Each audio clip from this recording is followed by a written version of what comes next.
not just an inconvenience, but I'm sorry for the reason I've delayed coming out to speak to you.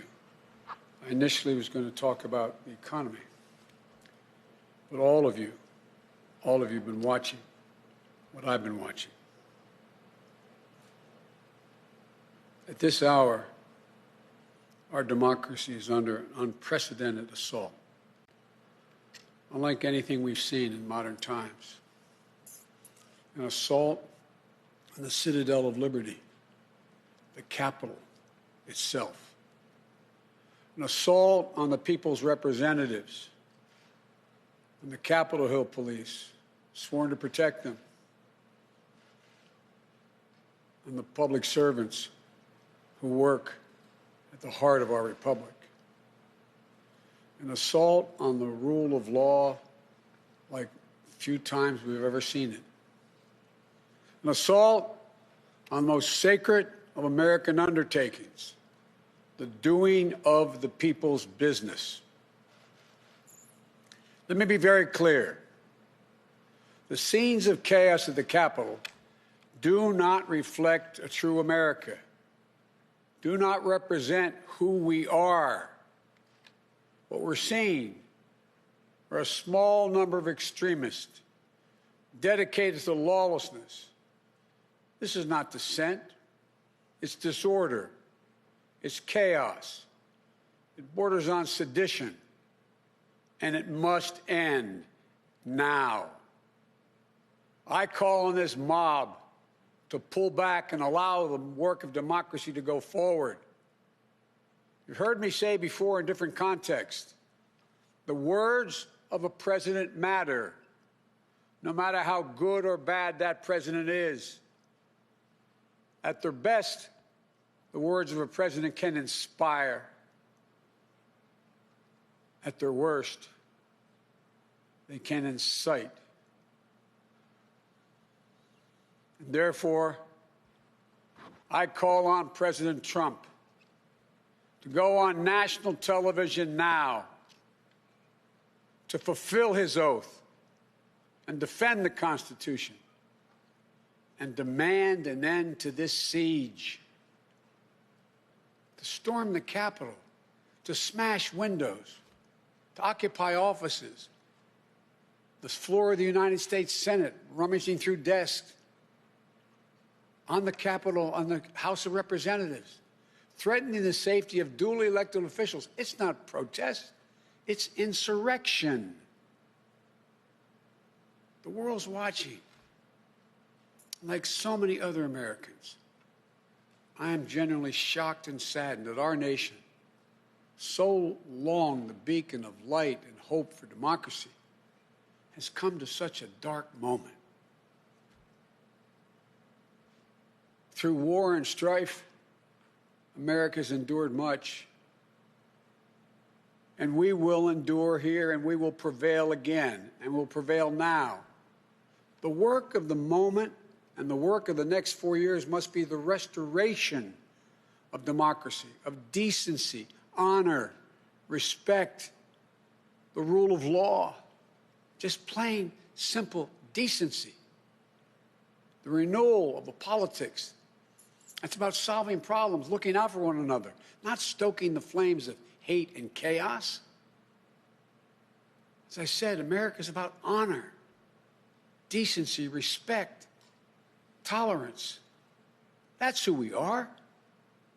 That's who we've always been. The certification of the Electoral College vote is supposed to be a sacred ritual, which we affirm. The purpose is to affirm the majesty of American democracy.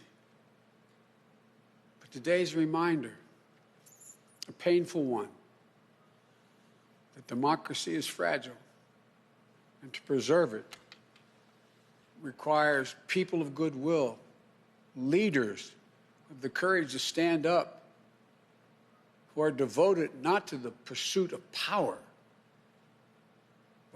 or the personal pursuits of their own selfish interest at any cost, but of the common good. Think what our children watching television are thinking. Think what the rest of the world is looking at. For nearly 2.5 centuries, we, the people, in search of a more perfect union, have kept our eyes on that common good. America is so much better than what we've seen today. Watching the scenes from the Capitol, I was reminded, as I prepared other speeches in the past, I was reminded of the words of Abraham Lincoln in his annual message to Congress, whose work has today been interrupted by chaos. Here's what Lincoln said. He said, "We shall nobly save or merely lose the last best hope on earth." Went on to say, "The way is plain, peaceful, generous, just. A way which, if followed, the world will forever applaud and God must forever bless." The way is plain here, too. That's who we are. It's the way of democracy, of respect, of decency, of honor,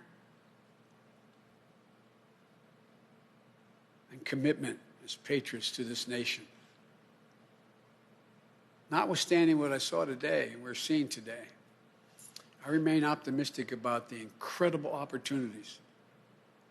There has never been anything we can't do when we do it together. And this god-awful display today is bringing home to every Republican and Democrat and Independent in the nation that we must step up. This is the United States of America. There's never, ever, ever, ever, ever been a thing we've tried to do that we've done it together. We've not been able to do it. So, President Trump, step up. May God bless America. May God protect our troops and all those folks at the Capitol who are trying to preserve order. Thank you, and I'm sorry to have kept you waiting. We've seen today, Are you concerned about your inauguration, sir? Sir, have you spoken to McConnell today? Are you concerned about your inauguration, sir? Are you concerned about violence? I am not concerned about my safety, security, or the inauguration. I am not concerned. The American people are going to stand up, and stand up now. Enough is enough is enough.